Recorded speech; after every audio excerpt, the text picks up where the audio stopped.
Hello everyone. Today I will be talking about deaf culture. So, I learned about deaf culture through studying American Sign Language or ASL in high school for about 2 years.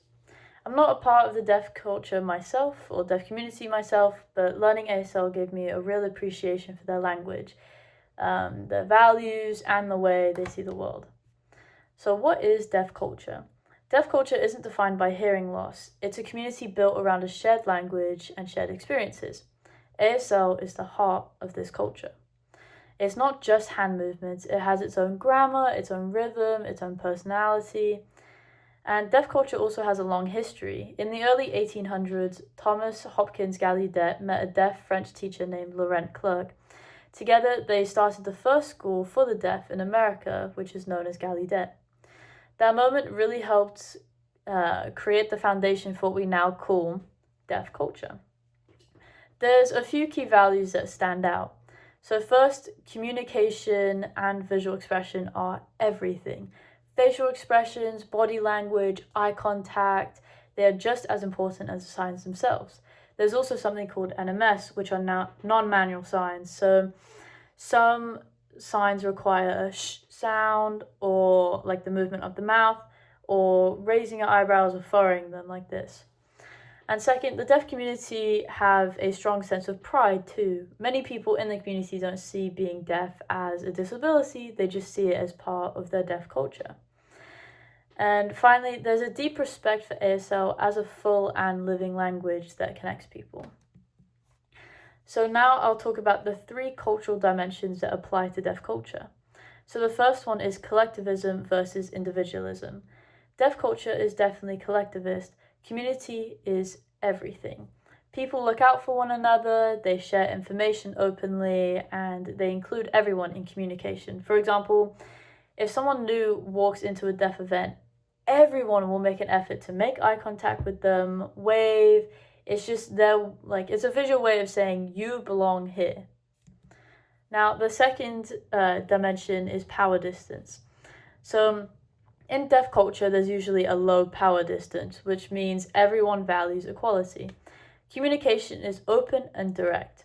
Everyone should have a voice, whether they're a student, teacher, or an interpreter. For example, in a deaf classroom, students might challenge the teacher or ask questions freely, but it's about fairness and shared understanding, not a strict authority. And the third dimension is uncertainty avoidance. So deaf culture tends to avoid uncertainty by keeping communication clear and visible.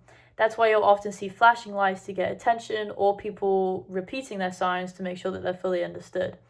It's not about being controlling at all, it's purely about ensuring everyone feels included and safe in the communication. Now, from my personal experience, when I first started learning ASL, you could say you could call it the honeymoon stage. So everything felt fun and fascinating, and I loved learning how expressive ASL was and how it just used the entire body to communicate. And I find that I now talk a lot more with my hands because of that. But then afterwards, I started to experience a small culture shock. So I realized that signing wasn't just about using your hands. It involved constant eye contact, strong facial expressions, and body movement. And at first it felt a bit intense and even a bit uncomfortable too, especially the prolonged eye contact. I am not good at eye contact. But I then started to adjust and I got used to it. And I learned that direct eye contact isn't rude, it's respectful. And it just shows that you're paying attention.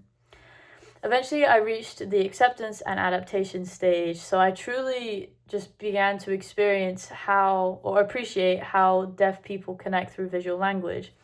It made me notice how often hearing people miss visual cues, and they just rely on sound so much. So learning ASL definitely changed the way I think about different accessibility too. Now I pay attention to things more like closed captions and just when I'm out and about, how things are adapted to deaf people. And I also find that when I communicate with friends or people I care about, I'm paying attention more to their just body language that people usually wouldn't pay attention to, but people forget that is 70% of language is visual body connection. It's just a really big part of connection nowadays. And for my visual aid, I wanted to share a few signs with you. So the first sign is hello, the second one is thank you, and the third sign is community. So these signs represent some of the core ideas of deaf culture. They represent connection, gratitude, and belonging. Now, in conclusion, deaf culture taught me that communication is so much more than just sound. It is truly about seeing each other through gestures, through expression, through presence. Adapting to cultural diversity is definitely a process, and for me, learning ASL was a part of that journey. It opened my eyes to a beautiful visual world where connection goes beyond words. Thank you. Have a nice day.